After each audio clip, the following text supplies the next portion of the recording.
Hoy toca hablar, voy a dar continuidad a una serie de clases que hemos venido impartiendo sobre personalidades, grandes místicos de, perdonad un segundito que ajuste el micrófono,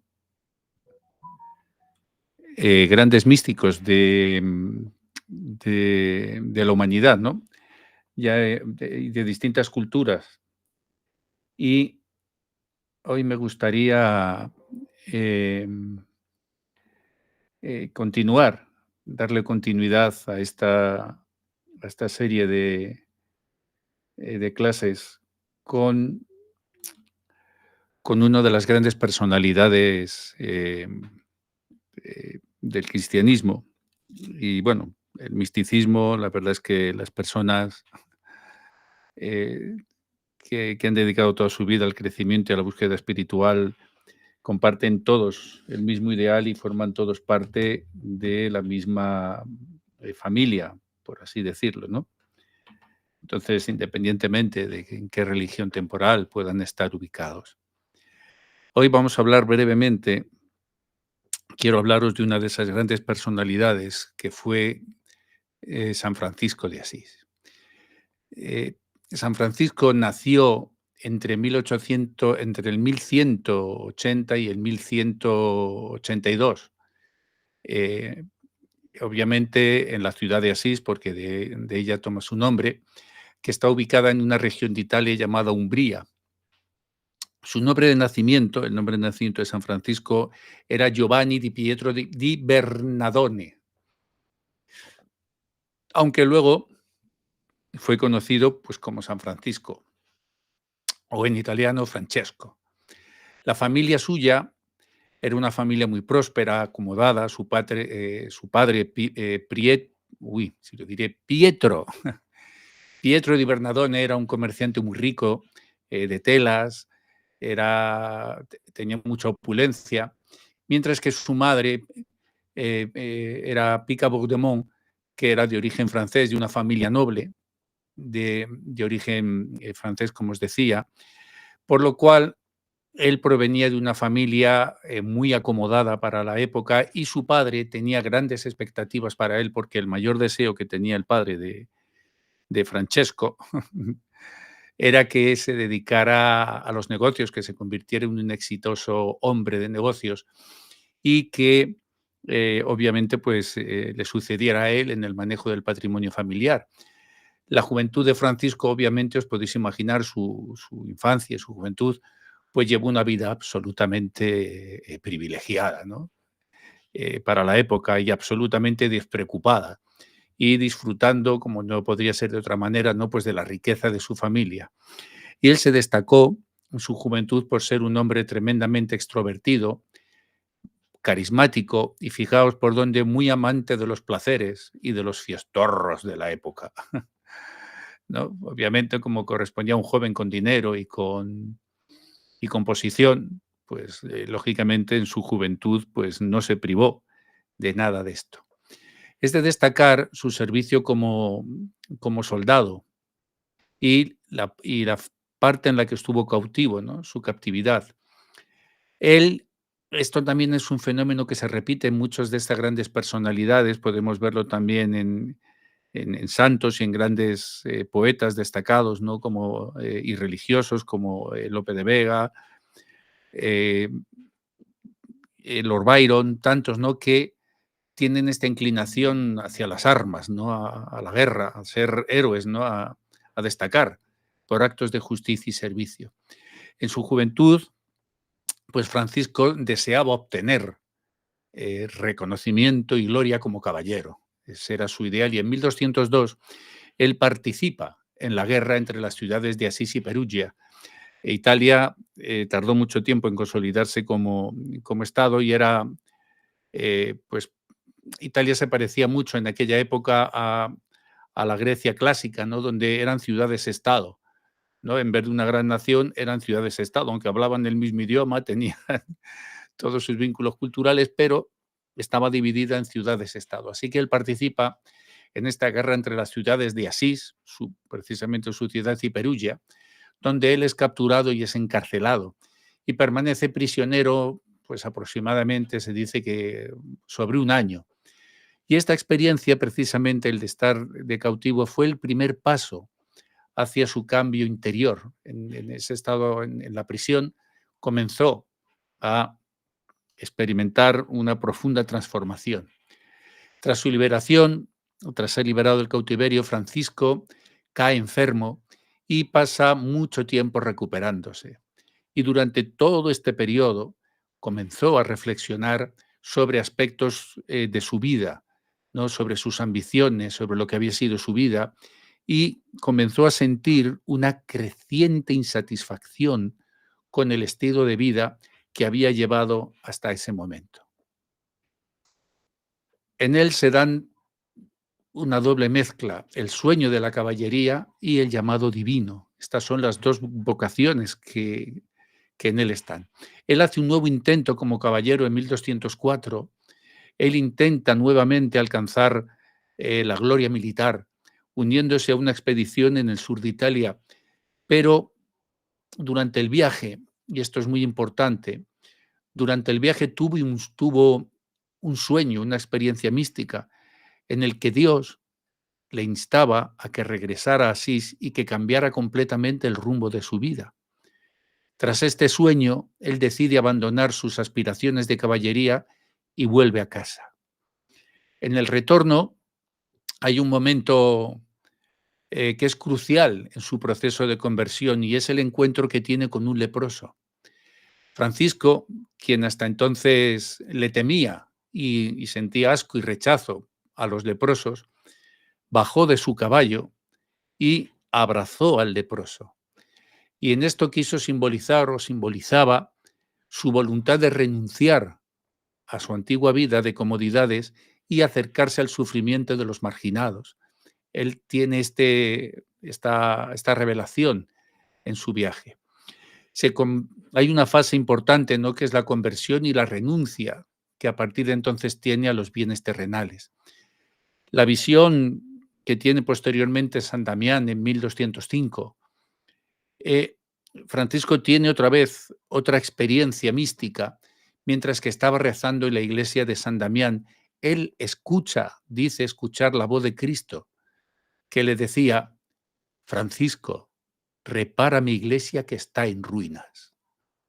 Y él se ve en una visión, ¿no?, como que se está desmoronando, ¿no? Repara mi iglesia que está en ruinas. Él inicialmente interpretó estas palabras de una forma absolutamente literal y comenzó a reconstruir la pequeña iglesia en ruinas de San Damián, utilizando el dinero de su padre, ¿no? Y, lógicamente, esto desencadena en un conflicto con su padre. El uso del dinero de su padre provoca esta tensión con él y, finalmente, Francisco decide renunciar a todos los bienes materiales y renuncia también a su herencia por completo, renuncia a la fortuna familiar. Y en un gesto público en la plaza de Asís se quitó sus ropas, se quitó todo lo que llevaba y se quedó completamente desnudo y se las devolvió a su padre, ¿no?, declarando que ahora solo él iba a depender de Dios y que reconocía a Dios como su verdadero padre. Os podéis imaginar que todo el mundo en ese instante pensó: este tío se le ha ido la cabeza, ¿no? Alguien que se queda completamente desnudo y tira las ropas y se las devuelve a su padre. Así que a partir de entonces, Francisco comienza a llevar una vida de pobreza y es un tipo de pobreza además radical, absolutamente radical, dedicándose a reconstruir iglesias en ruinas y a servir a los más necesitados. Él se vistió con una simple túnica, la cual se convertiría tiempo más tarde en el hábito de la orden franciscana, y la hizo con tela de arpillera, con la tela de los sacos. Y él comenzó a predicar el amor de Dios, la paz y la hermandad con toda la creación. Y cuando digo toda la creación, es absolutamente toda, porque él veía a Dios y veía la hermandad en lo material, en lo inmaterial y en todas y en cada una de las criaturas. Y esta visión que tenía Francisco enlaza con la visión del Bhagavad Gita, cuando dice que un sabio y erudito brahmana ve con iguales ojos a un príncipe, que un sabio, perdón, que un sabio ve con iguales ojos a un manso y erudito brahmana, a un perro y a un comeperros. Ve en todos, en los animales, en todo, ve la presencia de Dios. A partir de 1208, Francisco ya tiene algunos seguidores, ¿no?, que se han unido a su obra, atraídos fundamentalmente por su mensaje y por su forma de vida humilde. Y ese fue el comienzo de lo que se conocería tiempo después como la Orden de los Frailes Menores, como se llama la Orden de los Franciscanos, la Orden de los Frailes Menores. Cuando su obra continúa creciendo, él necesita que le den la aprobación papal, la aprobación del Papa. Así que Francisco y sus seguidores viajan a Roma para solicitar la aprobación del Papa Inocencio III. Inocencio III, por favor, Ana María, apaga tu micrófono que se está metiendo en la grabación. Entonces, él va a Roma para, como os decía, solicitar la aprobación del Papa Inocencio III, y es un encuentro formidable. Quienes narran este encuentro de Francisco con el Papa Inocencio III. Y él quiere que el Papa apruebe su forma de vida y su regla, la regla que él ha establecido. Y aunque inicialmente había dudas debido al estilo radical, ¿no?, de pobreza extrema, el Papa, conmovido por su devoción, aprueba su petición y así nace oficialmente la orden franciscana. Se cuenta, se dice, ¿no?, que en aquel entonces, aunque los obispos opulentos y toda esta gente, ¿no?, de la corte papal desaprobaban la forma menesterosa de Francisco, porque de alguna forma se contraponía a la opulencia en la que ellos vivían, pero se dice que después la declaración de alguno interesada dijo: el Papa Inocencio ha sido muy inteligente porque este hombre volverá a atraer a todos los pobres a la Iglesia. O sea que al final lo vieron interesante porque aquellos que, debido a la inmensa pobreza en la que estaban y eran críticos con la Iglesia, pues al ponerles un líder pobre, ¿no?, pues pensaron que de esta forma podrían aumentar el número de seguidores. Ya sabéis que la obsesión de un líder sectario o de los grandes manejos de movimientos religiosos está en la fama, la adoración, el dinero y los seguidores. Por lo tanto, después de obtener esta aprobación papal, comienza la predicación propiamente dicha y el misticismo profundo de la obra de Francisco. Él se dedicó los siguientes años a predicar por toda Italia y eventualmente él también intentó predicar fuera de Europa, como cuando intentó llegar hasta Tierra Santa para dialogar con el sultán, nada menos durante las cruzadas, para tratar de poner fin a la guerra. Una de las características de su apostolado, de su misión, fue el amor por la naturaleza. Francisco es conocido por su profundo amor a la naturaleza y a todos los seres vivos, porque él veía el alma en todos y cada uno de los seres. Y esta devoción se manifestaba en su visión de toda la creación como parte última, ¿no? Y él veía la creación como la familia de Dios. Y él llamaba a los elementos naturales hermano sol, hermano luna, así como a los animales, hermano lobo, hermana gacela, los llamaba hermanos. Hay un hecho destacable en su vida que es en 1224, durante un retiro en el Monte Albernia. En este retiro en el Monte Albernia, Francisco experimentó la estigmatización y le brotaron las llagas de Cristo en su propio cuerpo, y esto es un evento místico que simboliza la unión espiritual con el sufrimiento de Jesús, y hay varios santos en la Iglesia, en la cristiandad, pues han tenido también estos símbolos o estos síntomas de estigmatización.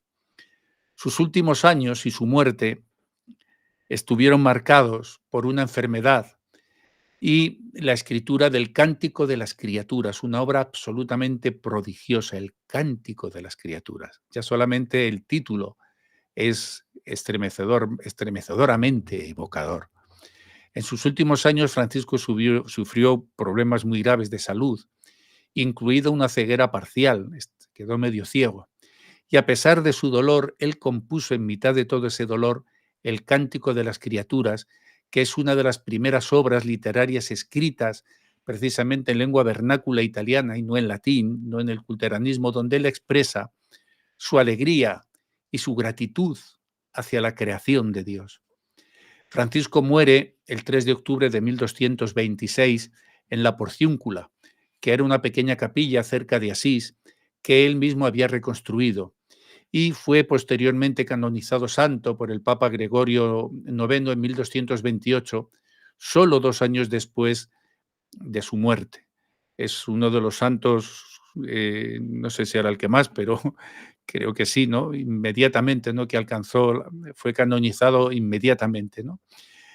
Él dejó un legado enorme que ha influido no solamente en la Iglesia, sino en el desarrollo del humanismo cristiano y por ende en la influencia que en toda Europa y en el mundo ha tenido el humanismo cristiano. Su influencia continúa siendo muy poderosa hoy en día y él fundó no solo la orden franciscana, sino también la segunda orden franciscana o de las clarisas, que él fundó junto a Santa Clara. Y la tercera orden que él fundó estaba destinada a los laicos que deseaban seguir su espiritualidad pero sin abandonar el mundo. Él creó una tercera orden donde la gente podía unirse a su misión, pero podía continuar con su vida en el mundo. No hacía falta que renunciaran a sus familias ni nada de esto, ¿no? Y esta tercera orden también tuvo un gran desarrollo. Estos momentos significativos en su vida, que no os puedo narrar pormenorizada, obviamente, en este tiempo, pues reflejan su transición.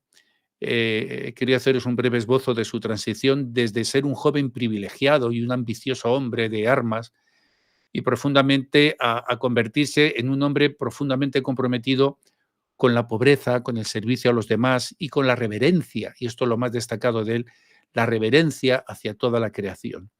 San Francisco no mostraba animadversión hacia ningún ser vivo y hacia ningún aspecto de la creación.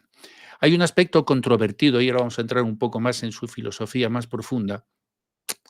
San Francisco tuvo profundos encontronazos con los teólogos, porque Francisco era un hombre profundamente práctico, profundamente evangélico, y entendía que el exceso de erudición, la obsesión por estudiar y estudiar escrituras y todas estas cosas, ¿no? Que el exceso de erudición contaminaba la devoción, ¿no?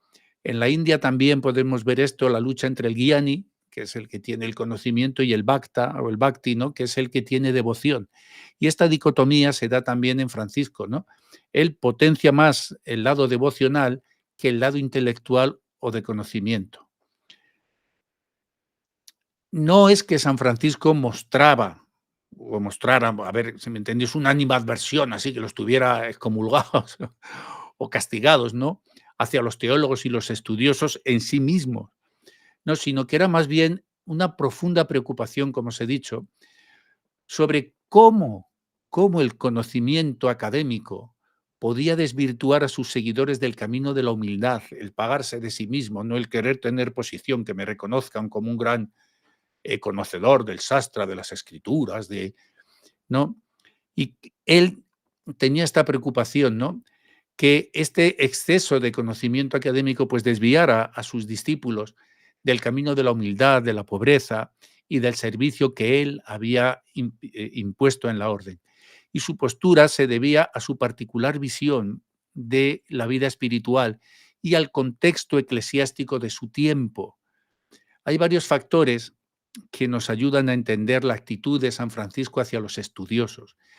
Y creo que es muy destacable y que las debemos de tener muy en consideración hoy en día, porque estas actitudes, estos factores, ¿no? Que nos hacen comprender la actitud de San Francisco hacia los estudiosos, creo que a día de hoy siguen muy vigentes. No, primero él tenía temor a la arrogancia intelectual, a la arrogancia intelectual. San Francisco temía que el conocimiento académico y el estudio teológico condujera a la soberbia y al orgullo. Y de estos, creedme, mis queridas y sensuales criaturas, he visto tanto soberbio orgulloso, presumiendo de hábito, de báculo, de recitar versos en latín o en griego o en sánscrito o en arameo, que de verdad es, y cómo engañan a la gente con este lenguaje florido, ¿no? Para obtener seguidores. Por lo tanto, él consideraba que la sabiduría espiritual provenía de la humildad, de la oración y de la entrega a Dios, de la entrega a Dios, de la entrega a tu misión. Y él veía el peligro de que el estudio y esta búsqueda intelectual se convirtieran en un fin en sí mismo, desconectando, por lo tanto, al individuo de una relación auténtica con Dios y de la vida en fraternidad, y sobre todo de imaginar posiciones espirituales que no tienes. Porque hay una cosa que es la codicia, y entonces todo el mundo tiene tendencia, ¿no? Siempre quieren lo mejor, ¿no? No te conformas con tener el coche más, el coche mediocre, no, no, lo mejor, más, si puedo más, y especialmente si has tenido dinero, si vienes de la opulencia, aún más, ¿no? Estoy acostumbrado a comprarme lo mejor. Y entonces, de una u otra forma, no me detengo ante nada en mi búsqueda de lo mejor, poniendo aunque sea Dios como excusa, pero en verdad estoy usando a Dios para mi propia gratificación, para tener lo mejor. Y Francisco era muy, muy, muy cuidadoso con esto. Para Francisco el enfoque del Evangelio, el enfoque del entendimiento de la Escritura debía estar en la práctica de sus enseñanzas más que en el estudio teórico, en la puesta en práctica. Pon en práctica lo que Jesús te enseñó, pon en práctica lo que el Maestro te enseñó. Y él temía que aquellos que dedicaban horas y dedicaban sus vidas al estudio podrían caer en la tentación de sentirse, como de hecho pasa, superiores a los demás, ¿no? Y olvidan la pobreza, la sencillez y la humildad, o se revisten de falsa humildad, ¿no? Y de falsa sencillez, que él, Francisco, consideraba como absolutamente esenciales para seguir a Dios, para seguir a su Maestro, para seguir a Cristo. En segundo lugar, la vida de pobreza radical que San Francisco promovía y vivía implicaba abandonar todo lo innecesario para poder seguir a Cristo, para poder seguir la enseñanza de su Maestro con total libertad. Para él, esto incluía no solo los bienes materiales, no solo los bienes materiales, sino cualquier cosa que pudiera distraerte de este propósito, incluidos los estudios formales, precisamente estos estudios formales y académicos. Mirad, en el contexto de la Edad Media, muchos estudiosos y teólogos estaban asociados con las instituciones eclesiásticas y académicas que a menudo vivían en condiciones de confort y opulencia, ¿no? En contraste radical, obviamente, que Francisco predicaba. Y él consideraba que la verdadera riqueza consistía en la dependencia total de Dios y veía el estudio teológico como un posible camino, más que posible, un camino cierto en muchas ocasiones, hacia el poder, hacia tener poder, o la dependencia de estructuras sectarias, de estructuras humanas, en lugar de la sencillez evangélica que él había predicado y que él había percibido en el mensaje de Jesucristo. Él, por lo tanto, prefería una teología práctica. Él tenía prioridad por el evangelio vivido, más que por el evangelio hablado, ¿no? Y él prefería, como os decía, esta teología práctica, más que un estudio puramente intelectual del evangelio. Y su enfoque estaba en vivir el mensaje de Cristo y vivirlo de la manera más literal y más pura posible. Para él el conocimiento verdadero no consistía en entender conceptos complejos, ¿no? Sino en seguir los mandamientos de Jesús y practicar el amor al prójimo, especialmente a los más pobres y marginados. Él solía decir que la letra mata, pero el espíritu vivifica. Fijaros qué cosa más bonita. La letra mata, pero el espíritu vivifica.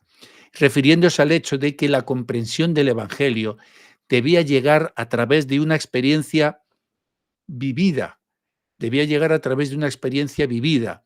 de compasión y de servicio a los demás. Para él, para Francisco, vivir como Jesús significaba no solamente leer y aprender, sino actuar y comprometerse de forma práctica. Durante la época de San Francisco, el contexto eclesiástico, la Iglesia estaba profundamente involucrada en la escolástica, en los maestros escolásticos, la formación académica. Y muchos clérigos se dedicaban a debates teológicos complejos y abstractos que parecían estar completamente desconectados, ¿no?, de las necesidades espirituales y materiales del pueblo común, completamente distanciados. Esto sigue pasando a día de hoy en muchos grupos religiosos, esta contaminación, ¿no?, eh, del exceso de conocimiento, ¿no?, de ir de intelectual. San Francisco quería, y esto pasa a colación de esto, porque no entienden que toda escritura que le ha sido dada al hombre le es dada como un medio para la trascendencia, no para que se quede a vivir en ella. Y esto es lo que San Francisco temía, que en vez de utilizar la escritura para trascender esta vida, usarla como un método para la trascendencia y para poder vivirla, se convirtiera en un fin en sí mismo, el estudio se convierte en un fin en sí mismo y te quedes a vivir en la escritura. Poner el libro, poner la enseñanza sagrada en el suelo, subirte encima de ella y así estás un palmo más alto que quienes te rodean. Así que San Francisco quería que sus seguidores fueran hermanos menores, los definía de esta forma. Hermanos menores que sirvieran al prójimo sin imponer su conocimiento ni su autoridad, sin imponer su conocimiento ni su autoridad. Él quería que vivieran como los apóstoles, como apóstoles sencillos, itinerantes y sin pretensión alguna ni de poder ni de prestigio. Y esto obviamente pues contrastaba con el modelo clerical prevalente, ¿no? Y que ha llegado en muchos aspectos hasta nuestros días, como os decía, en el que en el conocimiento teológico, ¿no?, a menudo está relacionado con el acceso a posiciones de poder dentro de cualquier movimiento religioso, dentro de cualquier eh, grupo religioso. Por otro lado, Francisco también tenía una gran confianza en la experiencia directa de Dios a través de la naturaleza, la experiencia directa de Dios a través de la naturaleza, algo muy hermoso. El servicio a los pobres y la vida en comunidad, la vida comunitaria. Y su espiritualidad era profundamente mística y profundamente contemplativa. Y se basaba en el contacto directo con la creación y en una vida de pobreza radical que le permitía depender solo de Dios, depender nada más que de Dios.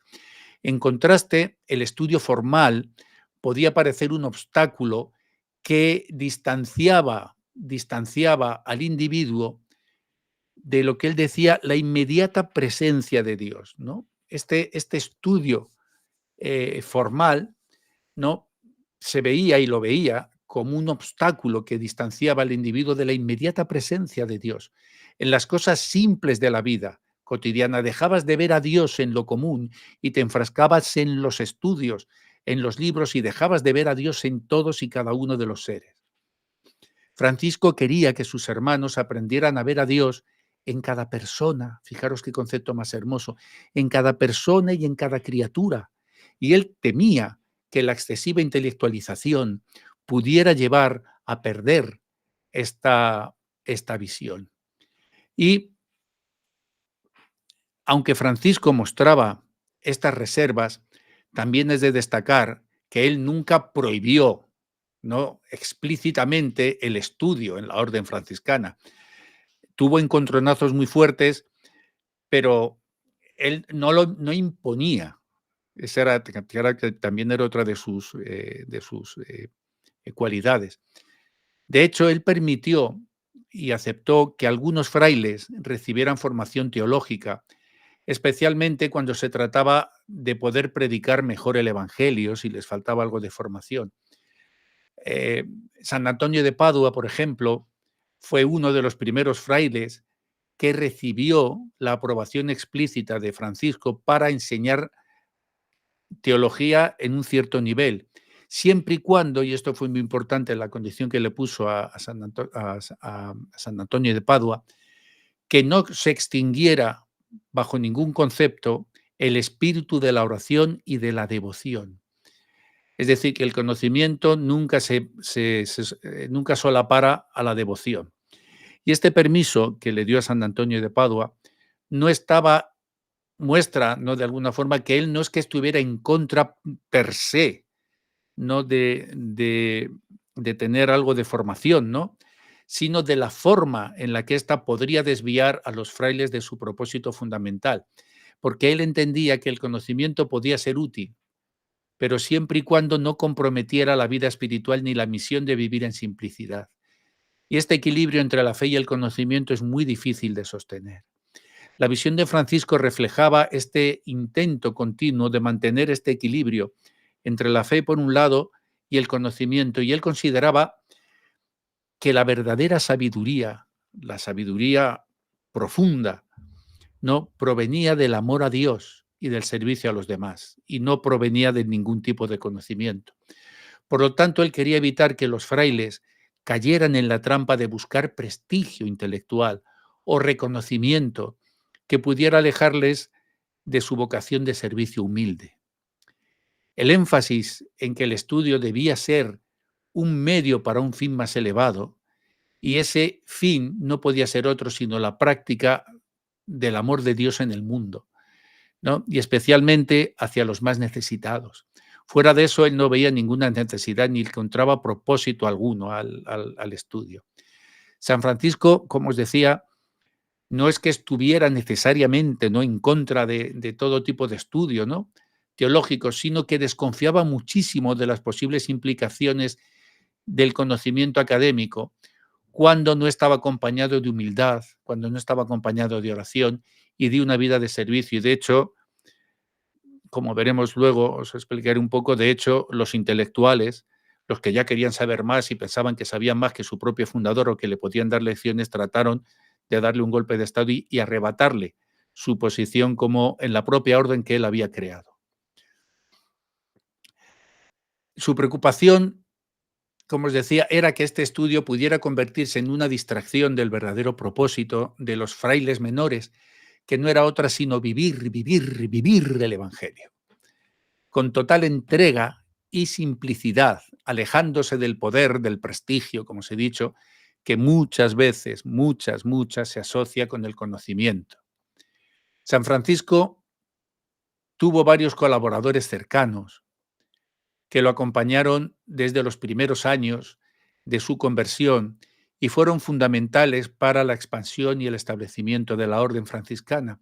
Al mismo tiempo, debido al crecimiento de la orden y a las tensiones respecto a la interpretación de su visión radical, pues hubo figuras dentro de la comunidad que intentaron apartarlo, como os dije, excluirle de la obra que él mismo había comenzado. Imaginaros qué insulto, ¿no? Ponerte en contra del fundador, del que lo ha fundado, el que te lo ha dotado, pues se le pusieron en contra. Y comenzaron a criticarle, pero no en privado, públicamente. Cuando él estaba predicando, le desafiaban públicamente, diciéndole lo que podía o lo que no podía decir. Este es el orgullo estúpido que se apodera, ¿no?, del practicante de la calle, ¿no?, que enseguida se quiere homologar al maestro que le condujo al Señor y se permite hacer esto, criticarle en público. Y esto San Francisco lo padeció, lo padeció profundamente, ¿no? os voy a hablar acerca de algunos de estos colaboradores que buscaron modificar su visión o que buscaron imponer su visión. El primero de ellos, el hermano Bernardo de Quintavalle. Fijaros lo que es increíble, ¿no? El hermano de Quintavalle fue el primer seguidor de San Francisco, ¿no? Uno de sus primeros, el primer seguidor, de hecho, ¿no? Y fijaros cómo se vuelve la serpiente, ¿no? Cómo nos contaminamos. El primero. Bueno, pues Bernardo era un comerciante rico que decidió dejar todos sus bienes para seguir la vida de pobreza que Francisco predicaba. Y Bernardo se convirtió en uno de los colaboradores al inicio más fieles debido a su dedicación, ¿no? Y San Francisco le solía considerar como su vástago primogénito por su compromiso con la pobreza radical, ¿no? Y su disposición para la predicación que ayudaron a consolidar el núcleo inicial de la orden. Él fue uno de los seguidores más fieles, pero también le tiró algunas, algunas pullas. El hermano León fue uno de los frailes más cercanos a San Francisco y además, fijaros, el hermano León llegó a ser su confesor personal con quien más hablaba Francisco. Él se une a la orden hacia 1210 y acompaña a Francisco en muchos momentos importantes de su vida y era conocido por su carácter humilde y por su profunda devoción, ¿no? Y él estuvo presente durante el retiro de Francisco en el Monte Albernia cuando recibió los estigmas. Él, el hermano León, estaba allí y fue un testigo muy fiel de sus enseñanzas y de su espiritualidad. León escribió varias cartas y compilaciones de dichos de Francisco, fue su amanuense, su escriba, conocido como los Fioretti. Y en los Fioretti que él fue recopilando proporcionaba una visión íntima y cercana de su vida y del pensamiento de Francisco. Santa Clara, cómo no, Santa Clara de Asís. Clara fue la fundadora de la Segunda Orden Franciscana, también conocida como el Orden de las Clarisas, que ella era proveniente también de una familia noble y se unió a Francisco un año después que el hermano León, en 1211, y adopta la misma vida de pobreza radical y de dedicación. Clara se convirtió en la colaboradora más fiel y San Francisco la consideraba como una de las almas más afines a su espíritu. Después vemos esto mismo reflejado también en San Juan de la Cruz y en Santa Teresa de Jesús. Juntos establecieron una forma de vida que permitió a las mujeres, por fin permitió a las mujeres dedicarse al servicio de Dios bajo los mismos principios de pobreza, de humildad y de vida comunitaria. Y Clara fue fundamental para mantener viva la visión original de Francisco, incluso después de su muerte, especialmente cuando la orden comenzó a enfrentar las presiones para que se relajara en cuanto a sus principios. Otro de sus colaboradores, el hermano Elías de Cortona, este sí es muy contradictorio, muy contradictorio. El hermano Elías de Cortana se unió a los franciscanos poco después de la fundación de la orden y se convirtió en una figura influyente en su estructura y fue uno de los administradores más capaces y tuvo un papel esencial en la organización económica y en la expansión de la orden, ¿no? Especialmente en la construcción de la basílica. Tuvo un gran papel en esto, en la construcción de la Basílica de San Francisco de Asís, donde hoy en día descansan los restos de San Francisco.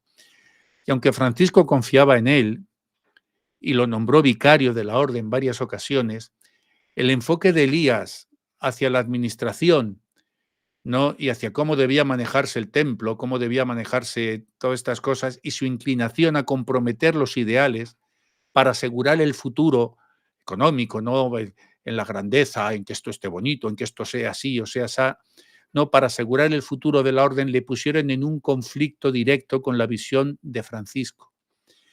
Y de hecho, intentaron apartarlo de la orden. A medida que la orden creció, rápidamente aparecieron las divergencias que son internas. Estas divergencias, desgraciadamente, siempre aparecen sobre cómo aplicar y mantener los ideales de Francisco, pero es que le querían dar clases al propio Francisco de cómo tenía que expresar sus propios ideales. Y estas tensiones llevaron a intentos directos e indirectos, ¿no? De estos de sonrisa por delante y te apuñalo por detrás, para modificar su dirección y modificar los aspectos fundamentales de la visión que él tenía. Y precisamente el hermano Elías de Cortona, pues, aunque fue un colaborador cercano y uno de los líderes más importantes por su aporte a la construcción del templo, fue precisamente uno de los artífices del golpe de Estado que le dieron a San Francisco, ¿no? El cambio de para cambiar su visión y su enfoque a la visión que más les convenía a él a ellos en sus gustos personales.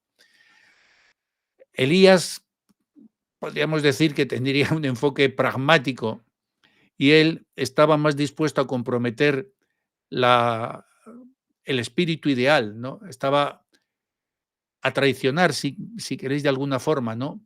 El espíritu del fundador en favor de lo que él consideraba una mayor expansión y una mayor estabilización institucional, ¿no? Relacionarse con los otros movimientos, con las otras cosas, ¿no? Para, de esta forma, estar satisfecho y medrar.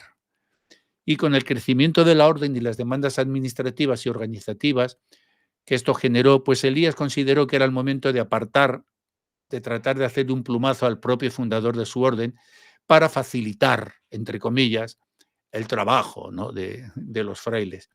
Y esto obviamente contrastaba con la visión de Francisco, que abogaba por una visión sin ningún tipo de, de supeditación a ningún estamento, ¿no? Frailes que fueron influenciados por el crecimiento de la orden, ¿no? Y esto fue un problema porque a medida que la orden crecía en tamaño y prestigio, pues cada vez más de estos frailes, influidos por estos líderes que se desviaron, pues comenzaron a sentir que era necesario relajar o que era necesario cambiar las normas, y en este caso sobre todo las normas de pobreza que les tenía eh, endiñadas Francisco, ¿no? Pues para garantizar la sostenibilidad del movimiento, para la rápida expansión, vamos, que querían opulencia, ¿no? No solamente en Italia, sino en toda Europa. Y que eso requería de una estructura más compleja, de medios económicos, en fin, de vivir mejor también. Y en consecuencia, algunas concesiones que para Francisco eran totalmente problemáticas. Hubo varios miembros de la orden que presionaron para que se adoptara una regla diferente, que les permitiera tener la posesión de bienes de lujo, de bienes comunes, ¿no? Bueno, de lujo, relativo, ¿no? Está mal expresado, ¿no? Pero sí que para poder construir conventos más grandes, poder tener más opulencia en el templo, poder tener más apertura, ¿no?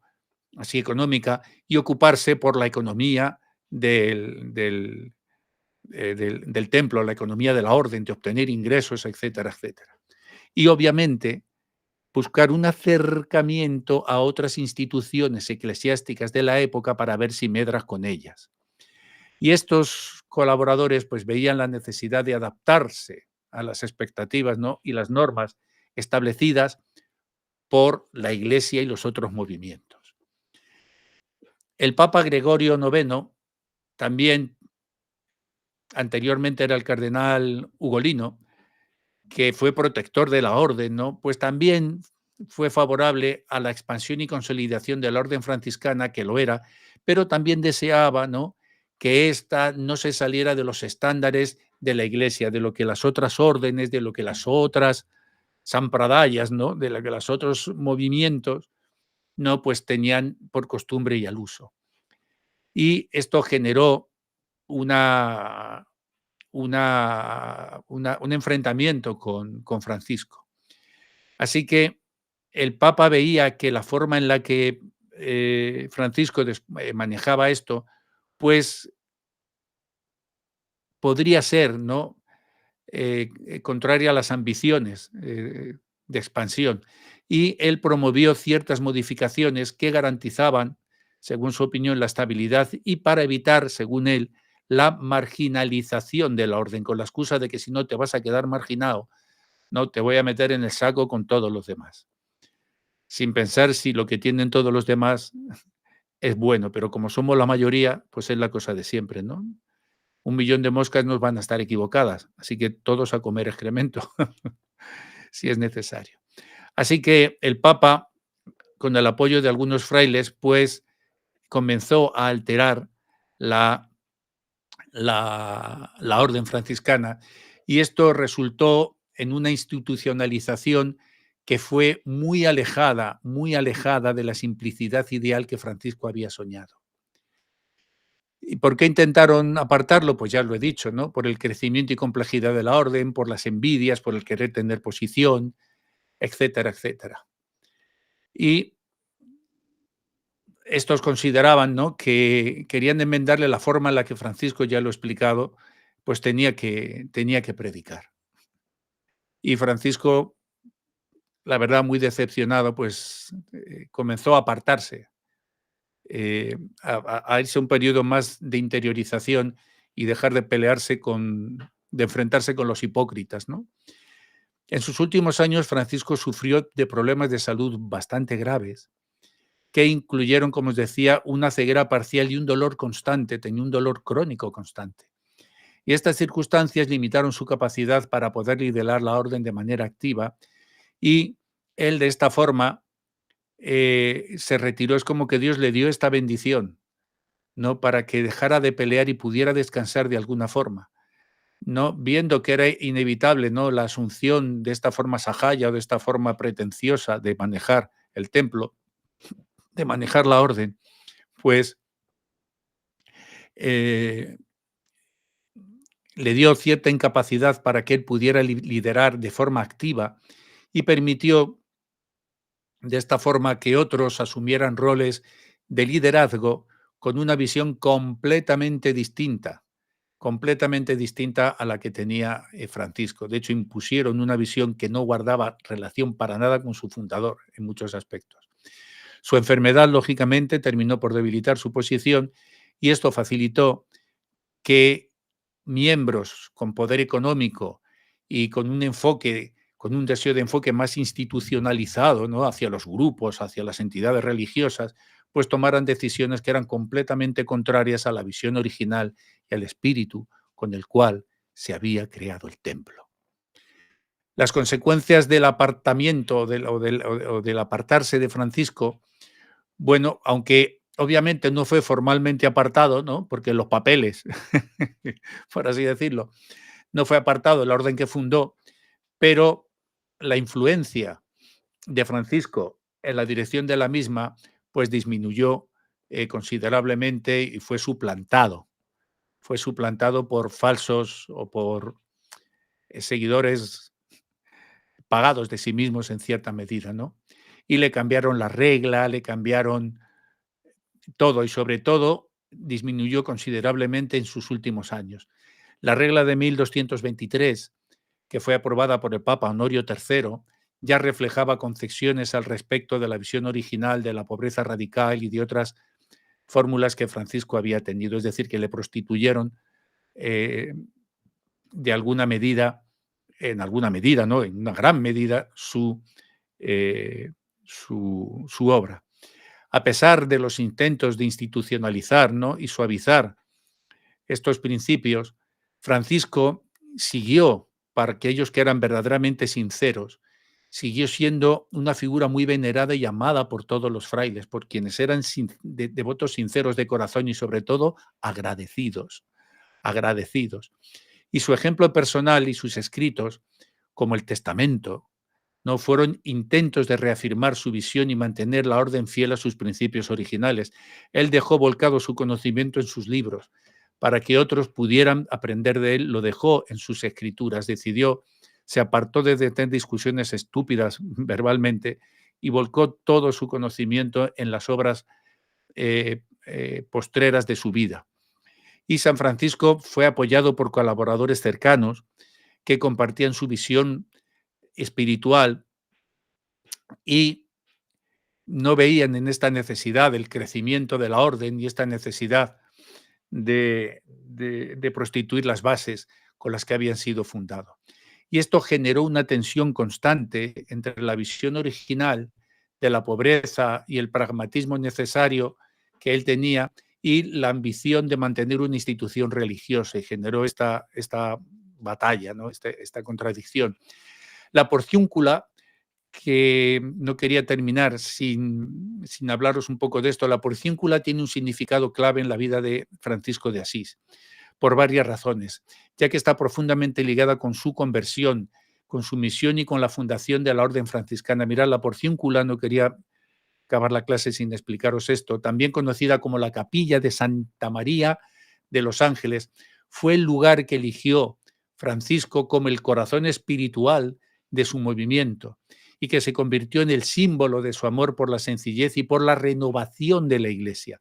La porciúncula era una pequeña capilla, fue el pequeño templo que él creó, ¿no? Creó una gran iglesia, creó un pequeño templo en el cual se pudiera renovar el mensaje espiritual que estaba siendo pisoteado, que estaba siendo degradado. La capilla estaba en un estado de abandono cuando Francisco la descubre en el año 1205 y se sintió atraído por el lugar, ¿no?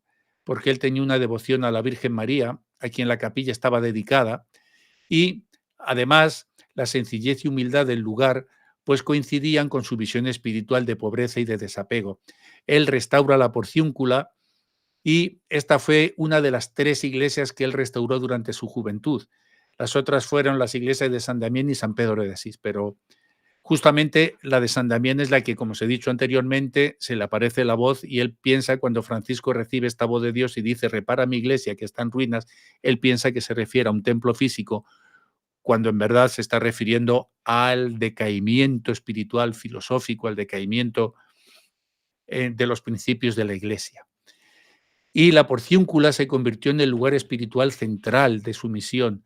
La porciúncula no solo fue restaurada físicamente, sino que también se convirtió en un lugar de oración y contemplación para Francisco y para sus seguidores. Y a partir de ahí Francisco comprendió su misión, que su misión no era reparar edificios, construir edificios, sino revitalizar espiritualmente la iglesia y la vida cristiana, que no era solamente, no era reparar, hacer templos, construir templos, que el templo está en el corazón. Entonces, sobre la porciúncula, pues no, no puedo hablar mucho más porque si no se va a hacer esto muy largo. Sí que una cosa, sí que hay un aspecto que la porciúncula tenía una importancia, y es que en la porciúncula también fue el lugar donde se celebraban los capítulos generales de la orden, es decir, las reuniones periódicas de todos los frailes donde discutían temas importantes para consolidar la vida comunitaria. Y estos encuentros eran conocidos como los capítulos de las esteras.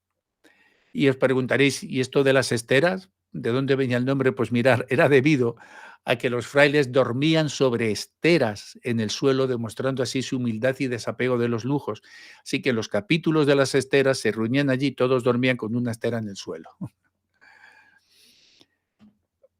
Y luego la porciúncula tiene un aspecto que es fundamental porque hay una indulgencia, que es otro de los aspectos cruciales en la historia de esta capilla, que según la tradición, Francisco pidió al Papa Honorio III que concediera una indulgencia plenaria, esto es, el perdón de todos los pecados, para aquellos que visitaran la porciúncula con un corazón arrepentido. Ojo, no que vayas allí por la cara, pero que si visitabas ese lugar con un corazón arrepentido y confesabas tus pecados, pues que obtuviera una indulgencia plenaria, cosa que solo podían permitirse aquellos que hacían una larga y costosa peregrinación, ¿no?, a lugares sagrados como Roma o como Tierra Santa. Así que de esta forma él quería acercar la indulgencia para el pueblo sencillo, para que todo el mundo que no podía costearse estos grandes peregrinajes siendo a la porciúncula, pues pudiera obtenerlo.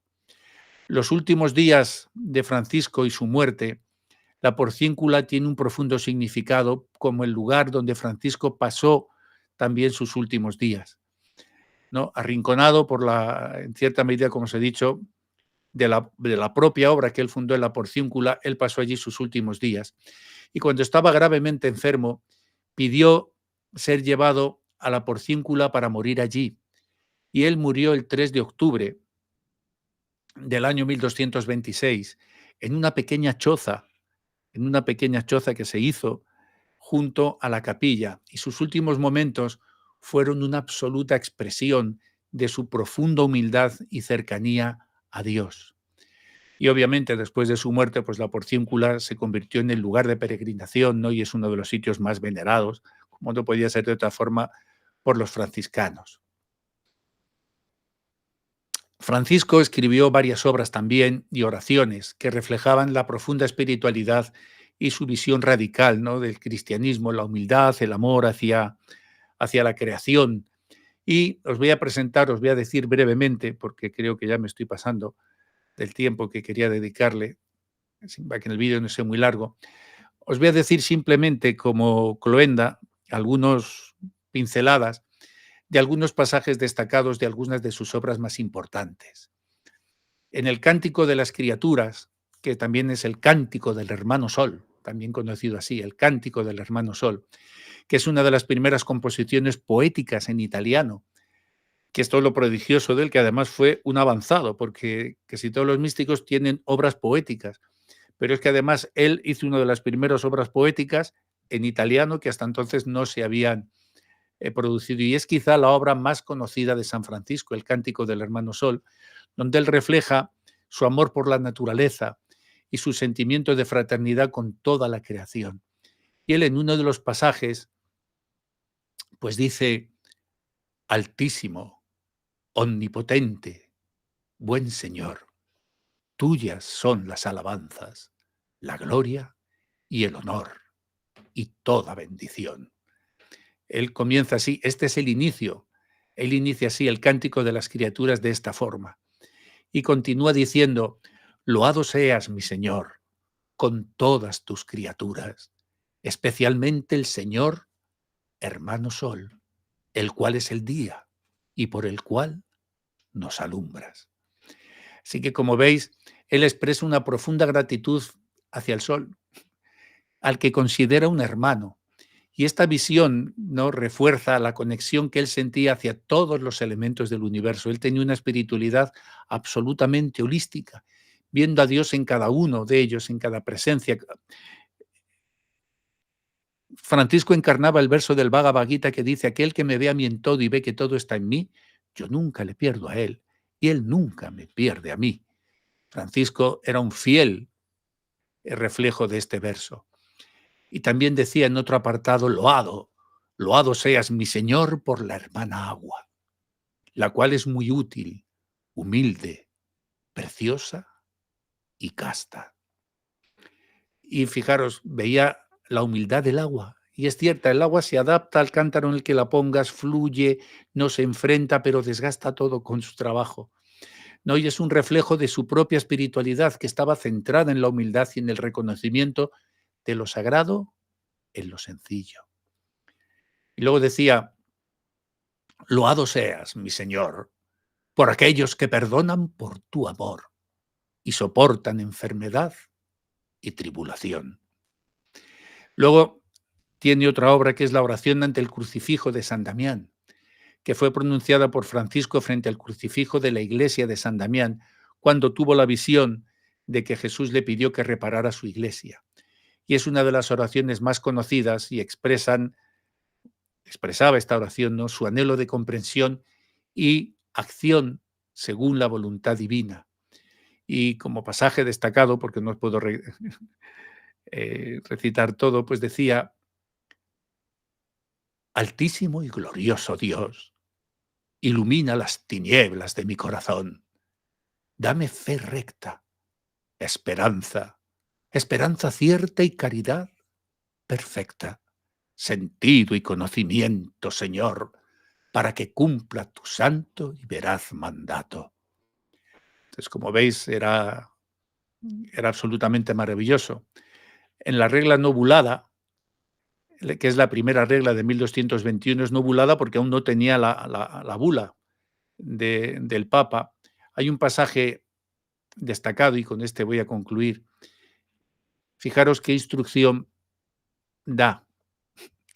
Dice en esta regla: y los hermanos nada se apropien, ni casa, ni lugar, ni cosa alguna, y como peregrinos y forasteros en este mundo, sirviendo al Señor en pobreza y humildad, vayan por limosna con confianza, ni deben avergonzarse, porque el Señor se hizo pobre por nosotros en este mundo. Entonces, fijaros qué instrucción más hermosa les da. Y hay otro pasaje suyo que dice: y después que el Señor me dio hermanos, nadie me mostró qué debía hacer, sino que el mismo Altísimo me reveló que debía vivir según la forma del Santo Evangelio. Fijaros, cuando él se ve rodeado, tiene seguidores, discípulos, hace más, es Dios directamente quien le inspira sobre cómo tenía que hacerlo. Y luego termina ya al final de su vida en uno de los apartados les dice: y los hermanos tengan mucho cuidado de no aceptar ni detener bajo ningún pretexto ni una moneda ni dinero alguno. Entonces, como veis, tenía una visión absolutamente revolucionaria de lo que tenía que ser la vida espiritual. Y por último, hay una exhortación a los hermanos y hermanas en la fe. Y un pasaje muy destacado, y con este concluyo esta breve, que se me ha hecho un poco más extensa de lo que yo hubiera querido, aproximación al misticismo y a la vida de San Francisco, que dice: amemos todos con el corazón, con toda el alma, con toda la mente, con toda la fuerza y con todo el entendimiento, con todas las energías, con todo el empeño, con todo el afecto, con todas las entrañas, con todos los deseos, al Señor Dios. Así que con este pasaje en el que San Francisco nos llama a un amor total y completo, total y completo hacia Dios, que refleja su fervor espiritual y el deseo de que cada aspecto de la vida esté orientado hacia ese amor divino, lo cual fue el elemento central en su espiritualidad y con el cual yo deseo que, al poner fin a esta introducción, cada uno de vosotros, todos y cada uno de vosotros, encontréis también vuestro propio sendero, vuestro propio camino en la vida, que consultéis con vuestro corazón, que indaguéis, que seáis curiosos y que no os dejéis engañar por el verbo fácil y cálido de falsos guianis, de falsos eruditos, ¿no? De falsos eruditos que pueden contaminar vuestra visión personal. Protágoras decía que el hombre es la medida de todas las cosas, de las que son en tanto que son, y de las que no, en tanto que no lo son. Sed la medida de vuestra vida, sed la medida de vuestro universo, y si podéis, y en la medida que os sea factible, como decía el Quijote, tratad de aportar una medida de justicia al mundo y otra de amor. Que tengáis una feliz semana y nos vemos prontamente. Voy a poner fin a la grabación de esta clase y ahora, si los que estáis online, si queréis preguntar algo, para que no se haga muy extenso, permitidme que la detenga aquí y ahora continuamos, si queréis, una pequeña tertulia.